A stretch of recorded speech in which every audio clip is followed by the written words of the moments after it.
يا أيها الذين آمنوا اتقوا الله وآمنوا برسوله يؤتكم كفلين من رحمته.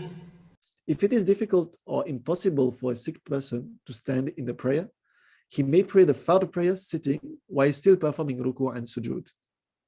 And um, when we are making when we are talking about ruku and sujud, we're talking about sajda on the ground, and ruku where it would be a bit leaning. So the first thing is we need the difficulty and not just like laziness and some discomfort. We're talking about something which is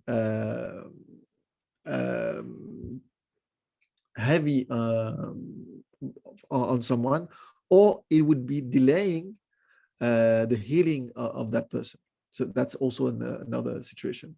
So if he's able to stand, then the ruku would be in leaning, and he must be doing that.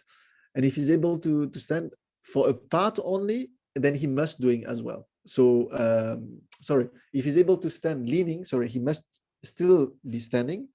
And if he's able to stand only for a few minutes or a few seconds, just the time to say Allahu Akbar, he still needs to do that, and then go and sit. If those positions are also impossible, so now we're talking to a second level now, or very difficult, then he may pray by head motions, making his head motion for sujood lower than that for the ruku. So they would see that normally it's a bit deeper, even if it's just a few centimeters, but they would try to make the moving position further for the sajda. Even now, if this is not going on the ground itself, so let's someone who is sitting on a chair, he would be just leaning a bit for the ruku and a bit further for the sajda. He would never come on the ground itself. This is like when the sajda also and the standing is not possible.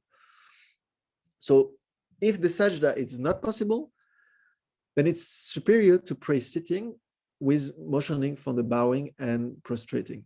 And here, when you're talking about sitting, the first position is the best one that would be easier, would be to sit on the ground itself.